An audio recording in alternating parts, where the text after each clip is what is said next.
Arun, 2023 May മാസം 22-ാം തീയതിയാണ് ജോസഫുള്ളയായിട്ടുള്ള meeting ADGP നടത്തിയെന്ന് പറയുന്നത്. അതിനുശേഷം ഒരു വർഷം കഴിഞ്ഞ് 2024 ഏപ്രിൽ മാസത്തിലാണ് ഈ പറഞ്ഞ പൂരം നടക്കുന്നത്. അപ്പോൾ ആ പൂരം നടക്കുമ്പോൾ ഏകദേശം ഒരു വർഷത്തിലധികമുള്ള ഗ്യാപ്പ് ഈ പറഞ്ഞ പൂരമൊന്നും വില സംവിധാനത്തിലുണ്ടല്ലോ. അപ്പം ഈ പറഞ്ഞ പൂരം കലക്കി, അല്ലെങ്കിൽ പൂരത്തിന് വേണ്ടിയിട്ടോ RSSന് വേണ്ടിയിട്ടോ BJPക്ക് വേണ്ടിയിട്ടോ സുരേഷ് ഗോപിയുടെ വിജയത്തിന് വേണ്ടിയിട്ടോ ADGP പ്രവർത്തിച്ചു എന്നുള്ളതാണല്ലോ അൻവറും ഈ പറഞ്ഞ പ്രതിപക്ഷ നേതാവ് ആരോപിച്ച ആരോപണം. ഇന്ന് സുനിൽകുമാർ ഇന്നത്തെ മീറ്റിങ്ങിലും 2 ദിവസം മുൻപത്തെ മീറ്റിങ്ങിലും പത്രസമ്മേളനത്തിലൊക്കെ പറയുന്നത് എന്താണ്?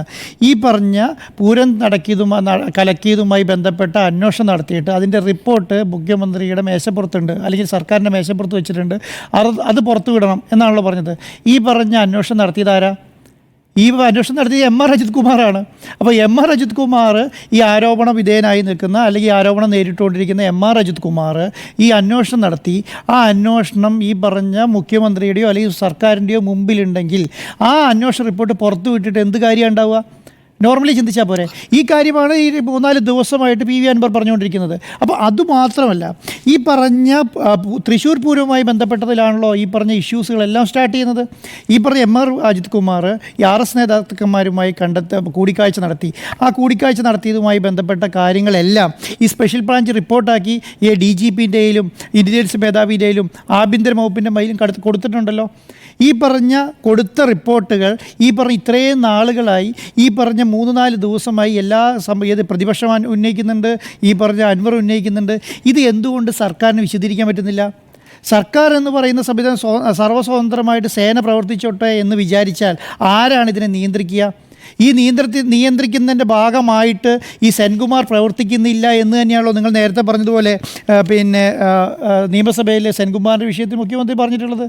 നിങ്ങളുടെ കയ്യിലല്ല കേട്ടോ എന്ന് പറയുന്നത് എന്താണ്? പ്രതിപക്ഷത്തിന് കോൺഗ്രസിൻ്റെ ഭാഗമായിട്ടല്ല സെൻകുമാർ സംസാരിക്കുന്നതെന്നാണ് പറയുന്നത്. ആ സമയത്ത് അത് BJPക്ക് വേണ്ടി, പിന്നീട് അത് BJPയിലേക്ക് അദ്ദേഹം പോവുകയും അത് തെളിയിക്കുകയും ചെയ്തിട്ടുണ്ട്. ഈ ഉണ്ണിബാലകൃഷ്ണൻ നേരത്തെ പറഞ്ഞതുപോലെ ഒരു DGP പോസ്റ്റിലിരുന്ന ഒരാളെ മുഖ്യമന്ത്രി എങ്ങനെ സൈഡ് ലൈൻ ചെയ്തു എന്നും എവിടെയാണ് കൊണ്ടുയിരുത്തിയെന്നും തച്ചങ്കരിനെ അതിൻ്റെ ചാർജ് കൊടുത്ത്, അല്ല അതിൻ്റെ മേലെ ഒരു സൂപ്പർ DGP ആയി വെച്ച് കേരളത്തെ ഭരിച്ചതൊക്കെ നമുക്കറിയാവുന്ന കാര്യമല്ലേ. എന്താണ് കാരണം? ഈ RSSുമായി ബന്ധപ്പെട്ട് തന്നെയല്ലേ. ഈ കാര്യങ്ങളെല്ലാം അറിയാത്ത ആളാണോ ശരിക്കും പറഞ്ഞാൽ ADGP അജിത് കുമാർ? ഇങ്ങനെയുള്ള സംവിധാനം ഞാൻ വിചാരിക്കുന്നത് ഇനി വരുന്ന DGP പോസ്റ്റ് ഒരു വർഷം കഴിഞ്ഞ DGP പോസ്റ്റ് വരികയാണ്. ഇപ്പോൾ DGP പോസ്റ്റ് എന്ന് പറയുന്നത്, DGPൻ്റെ പോസ്റ്റിൻ്റെ പ്രത്യേകത എന്താണ്? കേന്ദ്രത്തിൻ്റെ അനുമതിയോട് കൂടിയിട്ട് മാത്രമേ ഒരു DGPക്ക് അവിടെ DGP പോസ്റ്റിലേക്ക് വരാൻ പറ്റുള്ളൂ. അപ്പം അതിൻ്റെ ഒരു സംവിധാനത്തിൻ്റെ ഭാഗമായിട്ടെങ്കിലും കൂടെ ഈ പറഞ്ഞ അജിത് കുമാർ പ്രവർത്തിക്കേണ്ടി വന്നിരിക്കാം എന്നുള്ളതാണ്. കാരണം അല്ലാതെ ഞാൻ വിചാരിക്കുന്നത് ഒരു കാരണവശാലും ഈ കേരളത്തിലെ പോലെ ഒരു CPMനെ അണ്ടർ എസ്റ്റിമേറ്റ് ചെയ്തിട്ടോ അല്ലെങ്കിൽ മുഖ്യമന്ത്രി അണ്ടർ എസ്റ്റിമേറ്റ് ചെയ്തിട്ടോ അതിൻ്റെ ഒരു പാലമായി നിൽക്കുമെന്നൊന്നും ഞാൻ വിശ്വസിക്കുന്നില്ല. അതുകൊണ്ടാണ് ഈ PV അൻവർ 3-4 ദിവസമായി പറഞ്ഞുകൊണ്ടിരിക്കുന്നത് എന്താണ്? നിങ്ങളിതിനെ മുഖ്യമന്ത്രിയിലേക്ക് വലിച്ചു കെട്ടേണ്ടതല്ല. ഒരു ഉദ്യോഗസ്ഥൻ ചെയ്ത കാര്യത്തിന് നിങ്ങൾ മുഖ്യമന്ത്രിയിലേക്ക് ഇതിനെ വലിച്ചു കെട്ടേണ്ട കാര്യമില്ല. കാരണം അദ്ദേഹത്തിൻ്റെ സ്വന്തമായ ആവശ്യങ്ങളായിരിക്കാം, അല്ല അദ്ദേഹത്തിൻ്റെ ആവശ്യങ്ങൾ നേരിടാൻ വേണ്ടിയിട്ടായിരിക്കാം ഈ പറഞ്ഞ RSS നേതാക്കന്മാരെ പുറത്തേക്ക് പോയതെങ്കിലോ. കാരണം അങ്ങനെ ഒരു സംവിധാനം വരാൻ പോവുകയാണല്ലോ. DGP പോസ്റ്റ് എന്ന് പറയുന്നത് കഴിഞ്ഞ് ശരിക്കും പറഞ്ഞാൽ ഇപ്പോഴത്തെ DGPക്ക് ഒരു വർഷം കൂടെ നീട്ടിക്കൊടുത്തുകൊണ്ടാണ്. നീട്ടിക്കൊടുത്തില്ലായിരുന്നെങ്കിൽ ഈ RSS നേതാക്കന്മാരെ കണ്ട ഉടനെ തന്നെ ഈ പറഞ്ഞ DGP പോസ്റ്റ് ഒഴിവന്നേനെ. ആ സ്ഥലത്തേക്ക് മാറ്റി പോസ്റ്റിംഗ് ചോദിക്കാൻ പറ്റില്ലായിരുന്നോ? പക്ഷേ ഒരു കാര്യം നമ്മൾ മനസ്സിലാക്കേണ്ടത് എന്താണെന്നറിയോ? ഈ പറഞ്ഞ MR അജിത് കുമാറിന് RSSൻ്റെയും BJPയുടെയും നേതാക്കന്മാരുമായിട്ട് നല്ല ബന്ധമാണെന്ന് ആർക്കും ഒരു സംശയമില്ലല്ലോ. അല്ലെങ്കിൽ ഈ ഔദ്യോഗികമായ വാഹനം ഈ പറഞ്ഞ ഹോട്ടലിൽ നിർത്തിയിട്ടിട്ട് ഈ പറഞ്ഞ സ്ഥലത്തേക്ക് പോകേണ്ട കാര്യം എന്തിരിക്കുന്നു? ഒരു കാര്യമില്ല. കാരണം അങ്ങനെയാണെങ്കിൽ ഒരു DGP ആണല്ലോ, ക്രമസമാധാന ചുമതല വഹിക്കുന്ന ഒരാളല്ലേ. ഞാനൊരു കാര്യം ചോദിക്കട്ടെ, ഈ ക്രമസമാധാന ചുമതല വഹിക്കുന്ന ആൾക്കാർക്ക് എത്ര ത്രെട്ട് ഉണ്ടാവും? നമ്മൾക്ക് എന്തിനാണ് ഈ DGPൻ്റെ മുൻപിലും ADGPൻ്റെ മുമ്പിലും പുറകിലൊക്കെ പോലീസ് ചീഫിൻ്റെ എസ്കോർട്ട് കൊടുക്കുന്നത്? കാരണം അവർക്ക് ത്രെട്ട് ഉണ്ടാവില്ലേ?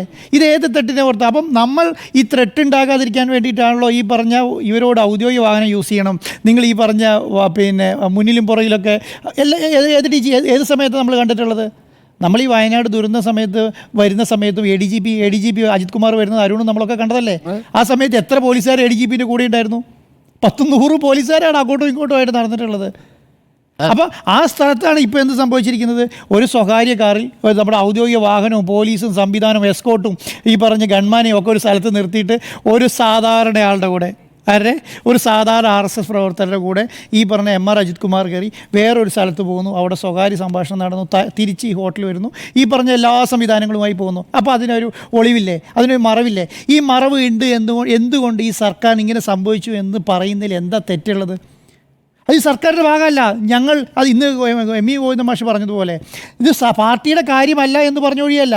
ഇങ്ങനെ ഒരു സംവിധാനം ഈ പറഞ്ഞ ഒരു സംവിധാനത്തിൽ നടക്കുന്നുണ്ട്, അല്ലെങ്കിൽ ഈ ഇങ്ങനെ പിന്നെ RSSന് വേണ്ടിയിട്ടോ അല്ലെങ്കിൽ BJPക്ക് വേണ്ടിയിട്ടോ അല്ലെങ്കിൽ ഈ പറഞ്ഞ കമ്മ്യൂണിസ്റ്റ് വിരുദ്ധമായ പ്രവർത്തനങ്ങൾ നടക്കുന്ന ഒരു വിഭാഗം ഈ പറഞ്ഞ പോലീസിലുണ്ട് എന്നുള്ള കാര്യം എന്തുകൊണ്ട് ഈ പറഞ്ഞ പിന്നെ സർക്കാരും പോലീസും മുഖ്യമന്ത്രി സർക്കാരും പാർട്ടിയും മുഖ്യമന്ത്രിയും മനസ്സിലാക്കിയിട്ട് അതിനെതിരെ പ്രവർത്തിക്കാൻ ഇറങ്ങുന്നില്ല? ഇത് ചൂണ്ടിക്കാട്ടാണല്ലോ അൻവർ ചെയ്തിട്ടുള്ളത്.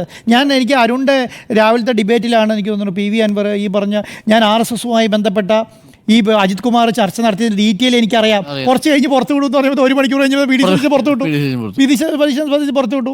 അപ്പം അൻവറിൻ്റെ മനസ്സിൽ ഈ സാധനം കിട്ടിയിട്ടുണ്ട്. അതുകൊണ്ടാണ് അൻവർ ഈ സ്ക്രീൻഷോട്ട് എടുത്ത് മുന്നിൽ കാണിച്ചിട്ട് പറയുന്നത്, ഇത് കണ്ടോ എനിക്ക് 9:25 കിട്ടിയതാണ്, അത് 9:53 കിട്ടിയതാണ്. അപ്പോൾ അതിന് ശേഷം 11:30 കൂടിയിട്ടാണ് VD സതീശൻ പത്രസമ്മേളനം നടത്തുന്നത് എന്ന് പറയുന്നത്. അപ്പം ഇതിൻ്റെ ഒരു അന്തർധാര ഉണ്ട് എന്നുള്ളതിനകത്തൊരു, പക്ഷേ ഞാൻ പറയുന്നത് ഈ പറഞ്ഞ പൂരൻ കലക്കിയതുമായി ബന്ധപ്പെട്ട കേസിൻ്റെ അന്വേഷണ റിപ്പോർട്ട് പുറത്തു വിട്ടിട്ട് കാര്യമില്ല. അതിനെന്തായിരിക്കും ഉണ്ടാവുക? എന്നെക്കുറിച്ച് ഞാനൊരു ആരോപണം തരികയാണ്, ഞാൻ തന്നെ എന്നെക്കുറിച്ച് ഒരു അന്വേഷണ റിപ്പോർട്ട് പുറത്തുവിടാൻ പറ്റുമോ? പറ്റില്ല. അപ്പോൾ അതിനൊരു ബോഡീനെ ഒരു കോൺസ്റ്റിറ്റ്യൂട്ട് ചെയ്തിട്ടുണ്ടോ? ഈ പറഞ്ഞ PV അൻവർ കൊടുത്ത പരാതിയുടെ മേലിലാണല്ലോ ഈ അന്വേഷണ ടീമിനെ ഉണ്ടാക്കിയിട്ടുള്ളത്. ഈ അന്വേഷണ ടീമിൽ ഇതിൽ ഈ പറഞ്ഞ പൂരം കലക്കിയതുമായി ബന്ധപ്പെട്ട കാര്യമുണ്ടോ? കാര്യമില്ല. കാരണം ഇത് സെപ്പറേറ്റ് ആയിട്ട് തന്നെ അന്വേഷിക്കേണ്ടേ. ഈ സെപ്പറേറ്റ് ആയിട്ട് അന്വേഷിക്കേണ്ട ഒരു ടീമിനെ അനുസരിച്ച്. അതുമാത്രമല്ല, ഇനി എന്തെങ്കിലും ഇവർക്ക് ഇത് പുറത്തു വിടുമെന്ന് തോന്നുന്നുണ്ടോ? അജിത് കുമാറിനെതിരെ ആരോപണം നേരിട്ട് അത് പുറത്തു വിട്ടിട്ട് കാര്യമുണ്ടോ? അപ്പോൾ ഇതുമായി ബന്ധപ്പെട്ട ഒരു സ്റ്റെപ്പും സർക്കാരിൻ്റെ ഭാഗത്ത് ഇതുവരെ എടുത്തിട്ടില്ല എന്നുള്ള ഞാൻ വിശ്വസിക്കുന്നത്. അങ്ങനെ ഒരു സ്റ്റെപ്പ് സർക്കാർ എടുത്തിട്ടുണ്ടെങ്കിൽ ഈ പറഞ്ഞ കാര്യങ്ങളെ മുഴുവൻ വിശദീകരിക്കേണ്ടി വരും. എന്തുകൊണ്ട് ഇങ്ങനെ നടന്നു, ഈ പറഞ്ഞ ഇൻ്റലിജൻസ് റിപ്പോർട്ടിനെ കുറിച്ച് വിശദീകരിക്കേണ്ടി വരും, ഈ പറഞ്ഞ ഗൂഢാലോചനയെക്കുറിച്ച് വിശദീകരിക്കേണ്ടി വരും, ഈ DGP പോസ്റ്റിങ്ങിനെ കുറിച്ച് വിശദീകരിക്കേണ്ടി വരും. ഞാൻ വിശ്വസിക്കുന്നത് ചിലപ്പോൾ ഇതൊക്കെ അറിഞ്ഞുകൊണ്ടായിരിക്കും മുഖ്യമന്ത്രി ഈ പറഞ്ഞ ഇപ്പോഴത്തെ DGPക്ക് 1 വർഷം നീട്ടി കൊടുത്തിട്ടുണ്ടാവുക. ഇതൊന്നും നമുക്ക് പറയാൻ പറ്റില്ലല്ലോ, ഇവരുടെ മനസ്സിൽ എന്തായിരിക്കുന്നതെന്ന് നമുക്ക് പറയാൻ പറ്റില്ലല്ലോ. ഇപ്പം ഞാൻ വിശ്വസിക്കുന്നത് ഈ പറഞ്ഞ MR അജിത് കുമാറിനെ മാറ്റുന്നതിന് ഒരു ബുദ്ധിമുട്ടുള്ള ആളല്ല മുഖ്യമന്ത്രി. അങ്ങനെ മുഖ്യമന്ത്രി മാറ്റിയിട്ടുള്ള ആളാണ് അല്ലേ? ഈ പറഞ്ഞ സ്വപ്ന സുരേഷുമായി ബന്ധപ്പെട്ട കേസിൽ വിജിലൻസിൽ നിന്ന് മാറ്റി നിർത്തിയതല്ലേ? അത് കഴിഞ്ഞ് വലിയ പോസ്റ്റിലേക്ക് കൊണ്ടുവന്നെങ്കിൽ കൂടെ മാറ്റിയല്ലോ, മാറ്റാൻ പറ്റുന്ന ആളാണ്. പിന്നെ കേരളം ഭരിക്കുന്ന കമ്മ്യൂണിസ്റ്റ് പാർട്ടിയും മുഖ്യമന്ത്രിയും പാർട്ടിയും എല്ലാം ഒരു അജിത് കുമാറിൻ്റെ കാലിൻ്റെ ചോട്ടിൽ കീഴടങ്ങിയിരിക്കുന്നതൊന്നും ഞാൻ വിശ്വസിക്കുന്നില്ല. അവർക്ക് എപ്പോൾ വേണമെങ്കിലും ഇത് ചെയ്യാൻ പറ്റും. പക്ഷേ ഇതിനൊരു ഫോർമാലിറ്റിയും ഇതിൻ്റെ പല സംവിധാനങ്ങളുണ്ട്. ആ സമയത്തേക്ക് അതിൻ്റെ റിപ്പോർട്ട്. ഇപ്പം ഒരു കാര്യം നമ്മൾ മനസ്സിലാക്കിക്കോളൂ, ഈ പാർട്ടി അനുഭവിക്കുന്ന പ്രശ്നങ്ങളൊന്നും ഈ സർക്കാരുമായി ബന്ധപ്പെട്ടതല്ല. ഉദ്യോഗസ്ഥന്മാർ ചെയ്യുന്ന ഓരോ കാര്യങ്ങൾക്ക് വേണ്ടിയിട്ട് ഇവർ പാർട്ടി അതിലെല്ലാം എടുത്ത് തലയിൽ വെച്ചിട്ട് ഈ സാധനം ഇപ്പം 2 ദിവസം ചർച്ച എന്താ? MR അജിത് കുമാർ പിന്നെ RSS നേതാക്കളെ കണ്ടത്, MR അജിത് കുമാർ ഈ പറഞ്ഞ പൂരം കലക്കിയത്, MR അജിത് കുമാറിനെ നിയന്ത്രിക്കുന്ന P ശശി, ഇതല്ലേ? അല്ലാതെ ഇതിനെയൊക്കെ പ്രശ്നം പിന്നെ പാർട്ടിക്കും. അപ്പം ഈ സത്യം പറഞ്ഞാൽ എന്താ ചെയ്യേണ്ടത്? ഒരു ദിവസം മുന്നേ ഇദ്ദേഹത്തെ മാറ്റി നിർത്തി, ഇല്ലെങ്കിൽ തിരിച്ചു വരാമല്ലോ. ഈ പറഞ്ഞ ആരോപണങ്ങളൊന്നും തെളിയുന്നില്ലെങ്കിൽ 1 മാസം കഴിഞ്ഞിട്ട് 1.5 മാസം കഴിഞ്ഞോ തിരിച്ചു വരാമല്ലോ. ഈ പോസ്റ്റിൽ തന്നെ ഇരുന്ന് ഇനിയിപ്പോൾ ഇവർ ആരോപണം നേരിടാൻ പോകുന്നത് എന്തായിരിക്കും എന്ന് അറിയാറുണ്ട്. ഈ പറഞ്ഞ 1 മാസത്തെ അന്വേഷണം പൂർത്തീകരിച്ച് ഇതിൻ്റെ ഭാഗത്ത് കഴമ്പുണ്ട് എന്ന് പറഞ്ഞാൽ 2 വർഷം വരും. എന്താ വേർഷൻ? ഈ പറഞ്ഞ പോസ്റ്റിൽ അജിത് കുമാർ ഇരിക്കുകയാണ്, സ്വാധീനിച്ചു എന്ന് പറഞ്ഞുകൊണ്ടിരിക്കില്ലേ? ഈ പറഞ്ഞ അന്വേഷണത്തിന് എന്തെങ്കിലും വാല്യൂ അടുത്ത കാലത്ത് ഉണ്ടാവുമോ? അതിനേക്കാൾ എത്രയോ മര്യാദ കൂടി ചെയ്യാൻ പറ്റുന്ന കാര്യമുള്ളൂ. ഒരു 30 ദിവസം ലീവിൽ പോകാൻ പറഞ്ഞുകൂടെ? എന്ത് അല്ലെങ്കിൽ ഇതൊക്കെ ഒരു വാക്കിൽ തീരുന്ന കാര്യമുള്ളൂ. എന്തിനാണ് ഈ പറയുന്ന വലിയ ഇതെന്താണെന്നറിയോ? ആരെങ്കിലും ഒരു ആരോപണം ഉന്നയിച്ചു കഴിഞ്ഞാൽ ഇതിന്റെ പുറകെ പോയാൽ സർക്കാരിനെന്തോ കോട്ടം പറ്റിയ അങ്ങനെയൊക്കെ പറഞ്ഞിട്ട് ഈ പറയുന്ന സംവിധാനമാണ്. അപ്പം ഇതെന്താ, ഇന്ന് നമ്മൾ ഒരു പരാതി പോലീസ് സ്റ്റേഷനിൽ കൊടുത്തല്ലോ, FIR ഇല്ല. എന്താ അറിയോ? അത് പറഞ്ഞതുകൊണ്ട് FIR ഇല്ല, അല്ലെങ്കിൽ ഇട്ടേനെ. അതുകൊണ്ടാണല്ലോ ഇന്ന് പിന്നെ ഹേമ കമ്മിറ്റി റിപ്പോർട്ടിൻ്റെ മേലെ മുകേഷിന് ജാമ്യം കൊടുത്തല്ലോ സെക്ഷൻസ് കോടതി. ഏത് 14 വർഷം മുൻപുള്ള കേസിനാണ് ജാമ്യം കൊടുത്തത്. ആ ജാമ്യം ക്യാൻസൽ ചെയ്യാൻ വേണ്ടിയിട്ട് ഹൈക്കോടതിനെ സമീപിക്കുക എന്ന് പറയുന്നത്. കൊടുത്ത ജാമ്യം ക്യാൻസൽ ചെയ്തത് 19 വർഷം മുന്നേ. ഇവിടെ ഒരു പരാതിയായിട്ട് പോയിട്ട് എത്ര 2 ദിവസമാകുമ്പോഴാണ് ഇതുവരെ തൊട്ടിട്ടില്ല. അപ്പോൾ ഇങ്ങനെയുള്ള സംവിധാനങ്ങൾ ഈ പറഞ്ഞ സർക്കാർ മനസ്സിലാക്കിയാൽ മാത്രമേ ഇതിനൊരു തീരുമാനം ഉണ്ടാവുള്ളൂ. അല്ലാതെ ഇതിനെല്ലാം ഞങ്ങളെല്ലാവരെയും സംരക്ഷിച്ചുകൊണ്ട് ഈ പറഞ്ഞ റിപ്പോർട്ടെല്ലാം പുറത്തോടും ഇത് ആരോടാണ് ബോധിപ്പിക്കുന്നത്? ജനങ്ങളെയും കൂടെ ബോധിപ്പിക്കുന്ന ഭാഗത്തിലേക്ക് ഈ ഗവൺമെൻറ്റും ഈ സർക്കാരും ഈ മുഖ്യമന്ത്രിയും പ്രവർത്തിച്ചില്ലെങ്കിൽ ഇനിയും ഇത് തന്നെയായിരിക്കും സംഭവിക്കാൻ പോകുന്നത്.